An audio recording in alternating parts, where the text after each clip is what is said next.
weapon changes, gameplay changes being done, let's look at our new legendary coming in this update. Maybe you guys have seen it in like a little teaser of it within another teaser. So some of you may know what it is, but it is indeed the WINFIELD Terminus legendary skin called Storm Chaser. And I really like this one. It looks super cool, as well as the little skull on the table. I even know which hunter that is, probably.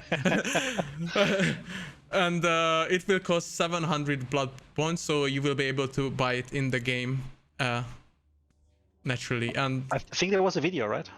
Yeah, we do have a video, but do you want to find out about the lore first? Yeah, absolutely. Go for it. Go for it, Benz. So a few hunters brave the bayou when hurricane winds shake the tupelo trees and the storm tide rises high on stilted, swaying shacks. Those that do are formed of Storm Chaser, a WINFIELD 1887 terminus, whose thunderous peal rings familiarly in the cacophony of the hunt. Nice. And with that, let's look at the video. Exactly, those are 700 BD points. No, this is blood bonds, obviously, the premium currency. So does that mean that a percentage just comes to my account? Let's talk about that later, BD. Yeah. That looks really, really nice. I really like the leather straps type of stuff around it. Makes it Yeah, very it's strong. amazing.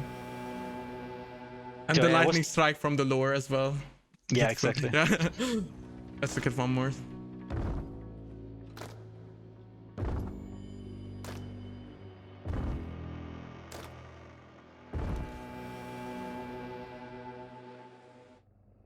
Okay, so that was indeed the new Terminus Legendary. I hope you guys liked it.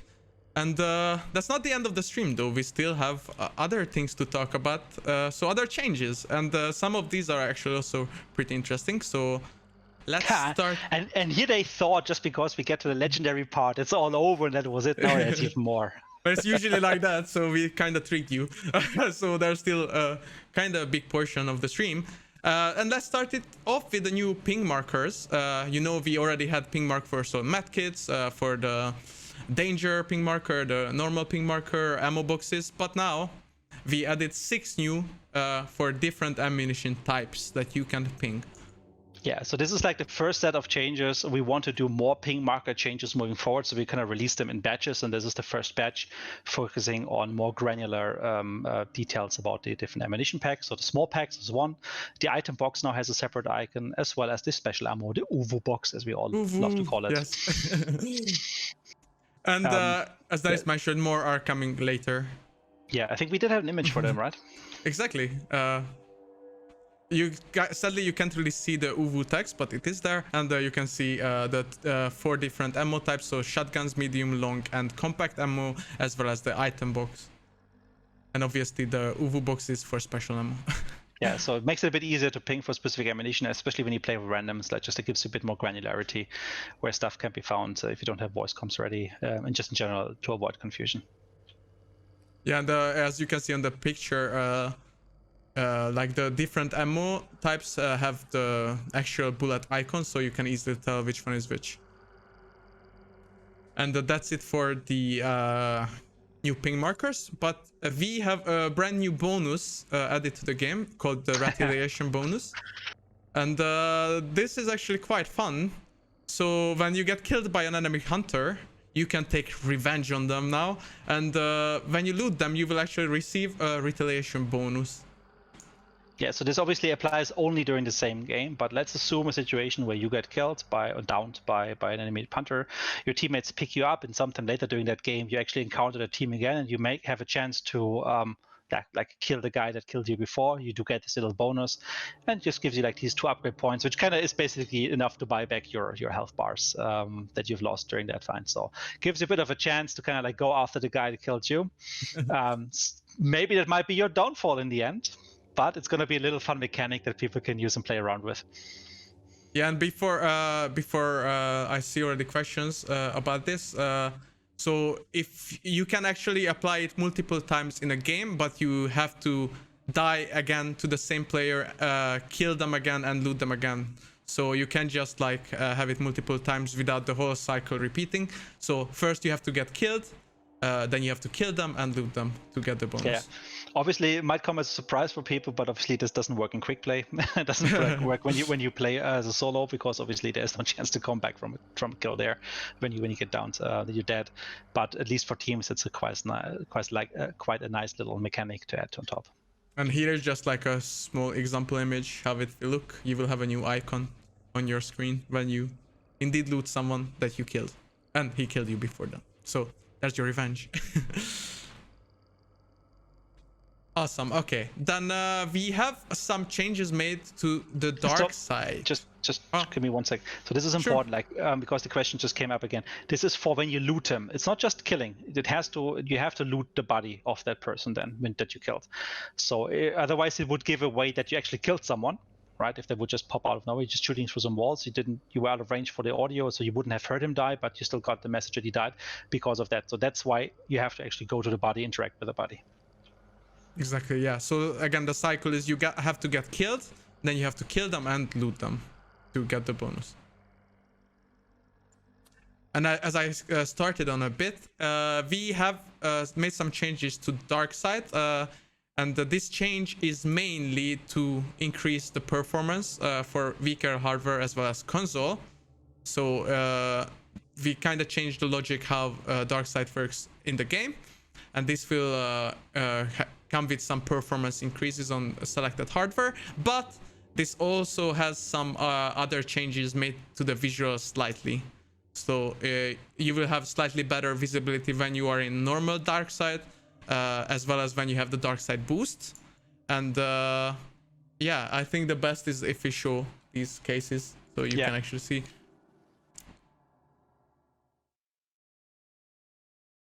So on the left, you can see the new version of Darkseid, and on the right is the old. Now you spoiled it. I wanted to ask them if they know which one is which. Oh, sorry. Because in practice, nothing should really change for you guys. So there's not a big change to Darkseid for you. However, there is a change internally how we handle it. Like before, we were kind of using like to swap time of day locally for the player, etc. There was quite a bit of a, sometimes even a bit of a hacky approach, because it was something we obviously built up during early access, and we finally had the chance to optimize this. So we should just in general have more stability, better performance, but also the effects have been slightly updated, it's been made more consistent, and it should overall be a slight improvement. But maybe if you don't know about it, you probably might not even notice that it changed. Exactly. I'm just watching this once more, and then we will take a look how the dark side boost looks now, which is actually probably a more obvious change.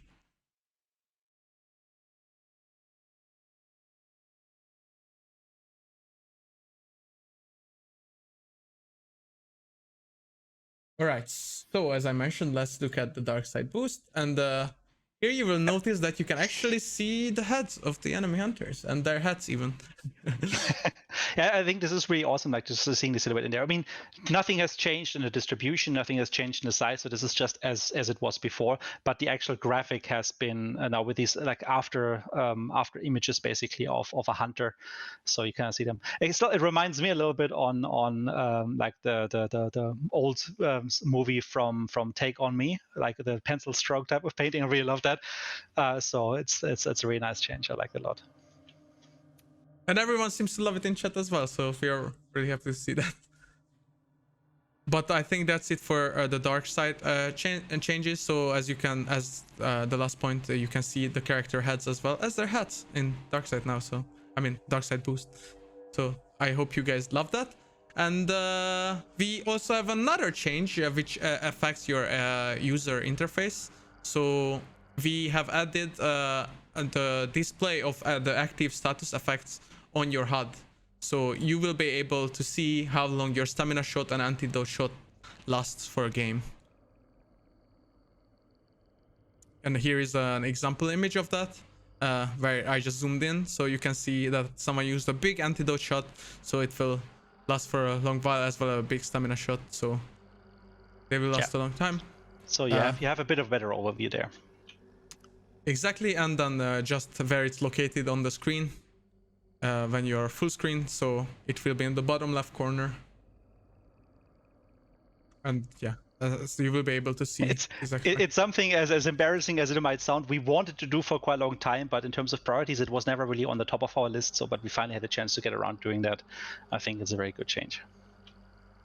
Exactly, and it's also an opportunity to maybe add other things later on in this manual to the screen as well. So now the system is there. And we have some visual UI improvements. I know you guys already mentioned it when we showed the matchmaking changes. I know some of you have noticed it and actually quite liked it. So we are happy to see that. But we have brand new menu headers and all the buttons have been improved. So I will show an image in a second. And also the option to disable VoIP while spectating someone is now working properly in the menus. And let's take a look at the new buttons in a full screen mode. So as you can see, all the bigger menu buttons as well as the smallest one, and basically all other buttons have been completely reworked, so they look much nicer now.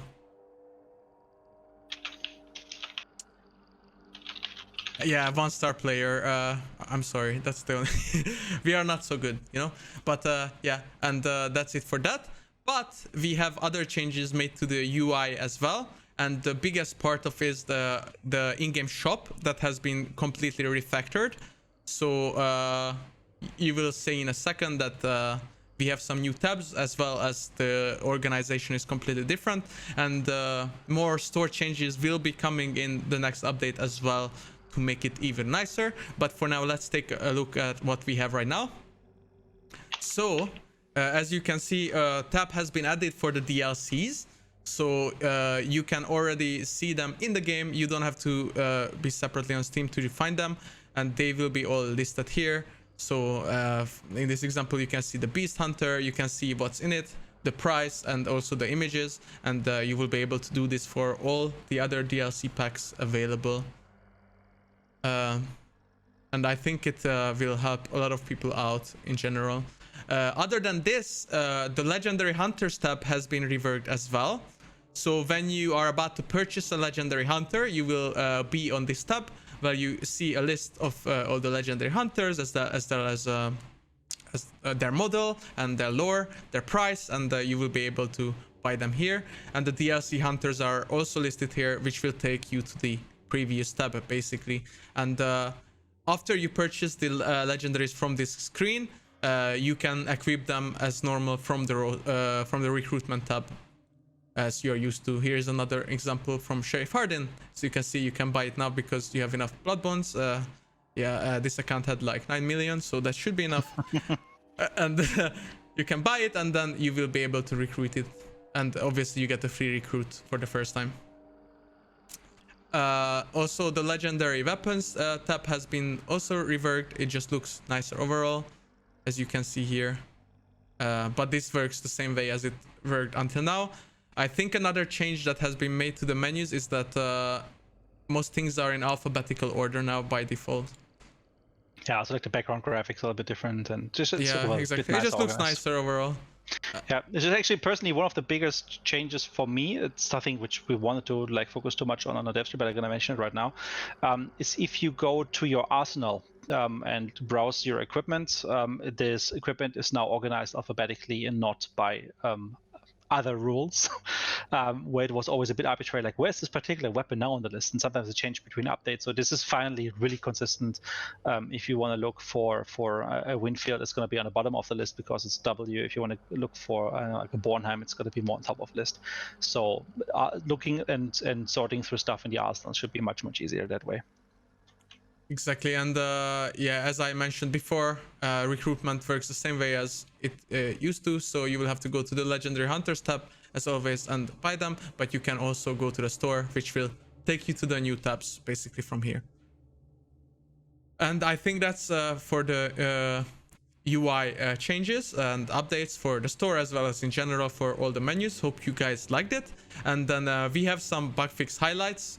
Keep in mind that these are just some highlighted items. We have way more bug fixes, so when we have the patch notes online, please make sure to read them. There must be a huge list of those, so please take a look at that. But let's just go through this quickly.